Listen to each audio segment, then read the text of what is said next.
There's a quiet belief floating around in society. It's never said out loud, but everyone feels it. If you're still single, something must be wrong. Maybe you're too picky. Maybe you're afraid of commitment. Maybe you missed your chance. Maybe you're falling behind. And the longer you stay single, the louder that pressure gets. People don't always say it directly. Sometimes it comes as a joke. Sometimes as advice. Sometimes as concern. Don't wait too long. You'll get used to being alone. Relationships take compromise. What they really mean is, why aren't you like the rest of us? But here's what almost no one talks about. Staying single doesn't automatically mean you're broken. In many cases, it means the opposite. People who stay single for a long time often have something most people never develop: clarity. They're not confused about what they want. They're not desperate for attention. They're not trying to fill silence with noise. They've reached a point where being alone feels more honest than being with the wrong person. And that's uncomfortable for others to witness, because it challenges the idea that a relationship, any relationship, is always better than none. Most people rush into connections not because they're deeply in love, but because they're deeply uncomfortable with themselves. They fear the quiet. They fear the mirror. They fear having no distraction from their own thoughts. So when they see someone who can sit alone without panicking, who doesn't need constant validation, who doesn't treat loneliness like an emergency, it unsettles them. That's why single people are often misunderstood. They're labeled as distant, cold, hard to please. But the truth is usually simpler. They're selective in a smart way. They don't confuse chemistry with compatibility. They don't mistake attention for connection. They don't force bonds that feel hollow just to avoid being alone. They understand something that takes most people years, sometimes decades, to learn. A relationship doesn't add value just because it exists. The right relationship does. And until that shows up, they choose honesty over performance. They'd rather wait than pretend. Rather be alone than slowly disappear inside something that doesn't fit. That choice doesn't come from fear. It comes from self-respect. And that's where the real psychology of staying single begins. There's a big difference between being alone and being at peace. Most people never learn to separate the two. They hear the word alone and immediately think of loneliness, isolation, emptiness. But for people who stay single by choice or grow into it, solitude isn't a punishment. It's a regulated state. They understand their internal rhythm. They know what drains them. They know what overstimulates them. They know when connection feels nourishing and when it feels invasive. This awareness doesn't come naturally. It's learned, usually through exhaustion, through relationships that demanded too much and gave too little, through situations where they had to constantly explain themselves, adjust, compromise, perform. Over time, something shifts. They stop asking, "How do I keep this person?" and start asking, "How does this connection affect my nervous system?" That's a different level of self-awareness. For them, peace isn't a luxury, it's a requirement. They've experienced what it's like to lose it.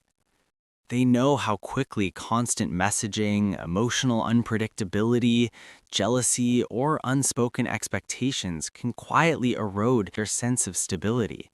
And once you've felt that erosion, you don't casually walk back into it. This is why they don't rush. It's not that they don't want love, it's that they don't want love that comes with constant self-betrayal. They've learned that not every invitation deserves a yes. Not every connection deserves access. Not every relationship is worth the emotional tax it demands. Some people call this being guarded, but it's more accurate to call it discernment. They understand that intimacy without safety isn't intimacy at all. It's exposure. So they protect their energy, their time, their attention, not because they're rigid, but because they've become precise. They don't want to be half present in their own life. They enjoy eating alone without scrolling, walking without rushing, planning days that reflect their actual needs, not someone else's expectations. Being single gives them a kind of spaciousness. Their thoughts aren't constantly interrupted. Their emotions don't need to be explained in real time. Their inner world has room to breathe. And that room becomes something they're unwilling to shrink just to avoid a label. This is the part that gets misunderstood the most. People assume single people are afraid of closeness, but many of them are actually very sensitive to it.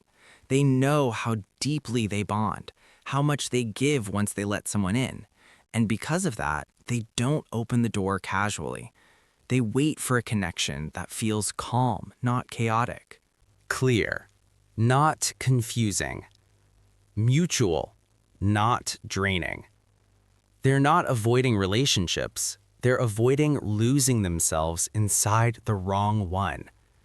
And once you understand that, staying single stops looking like avoidance. It starts looking like alignment. Not every single person is single because they chose it freely. Some were pushed into it. Through breakups that cracked something open. Through betrayal that changed how trust feels in the body.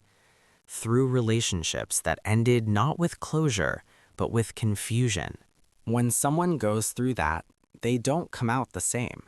They don't rush back into the next connection just to prove they're okay. They don't use another person to numb what still hurts. They slow down. And slowing down is often misunderstood as fear, but what's actually happening is integration. They're processing what they ignored before, patterns they repeated, red flags they minimized, parts of themselves they abandoned to keep someone else comfortable. Pain has a way of sharpening perception. After enough of it, people stop romanticizing potential. They stop believing words without consistency. They stop confusing intensity with intimacy. This is why many long-term single people don't chase butterflies anymore. They look for something quieter, more stable, more grounded. They want a connection that doesn't activate old wounds every week. They've learned that love isn't supposed to feel like walking on eggshells. It's not supposed to keep your nervous system in a constant state of alert. So they heal, slowly. Not with dramatic declarations, but with boundaries, with distance, with learning how to feel safe in their own company again. Independence becomes part of that healing, not as a wall, but as a foundation.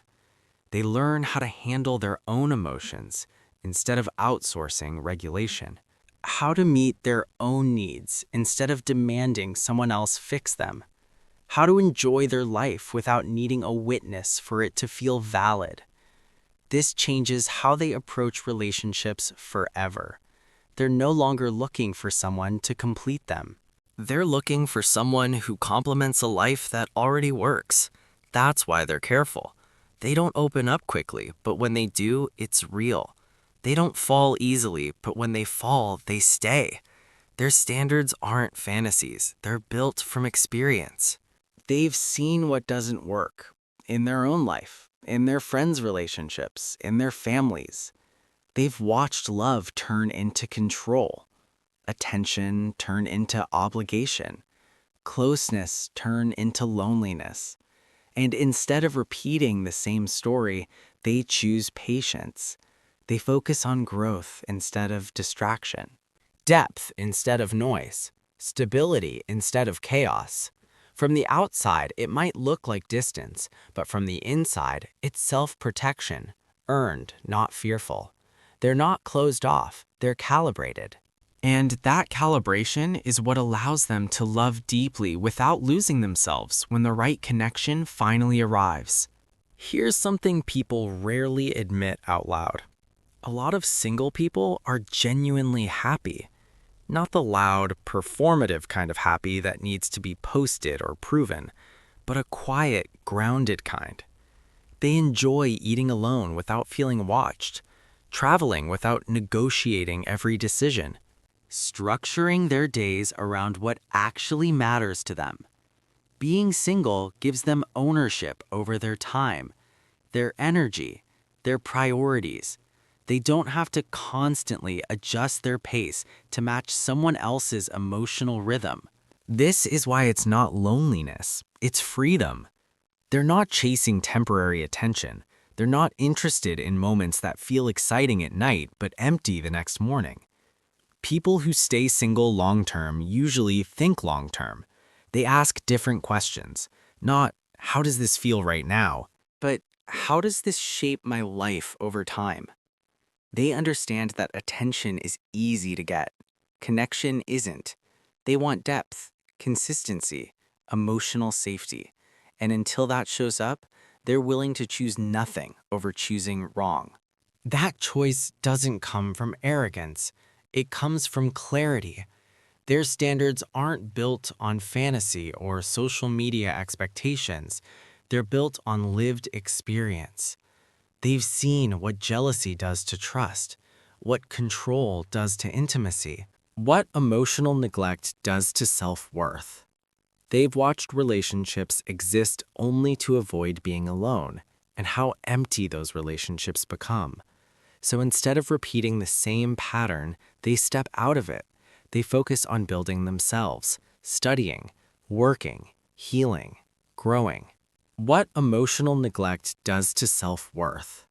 They've watched relationships exist only to avoid being alone, and how empty those relationships become. So instead of repeating the same pattern, they step out of it. They focus on building themselves, studying, working, healing, growing. Not because they don't care, but because they cared too much to hand their heart to the wrong person. So if you're single, by choice or by circumstance, hear this. There is nothing less about you. You're not behind. You're not missing out. You're someone who knows themselves deeply enough to wait for something real, or to build a real life even without forcing love into it. So tell me, do you stay single by choice, or did life push you into it? If this hit home, subscribe. We go deeper every day. This isn't just a channel, it's a mindset.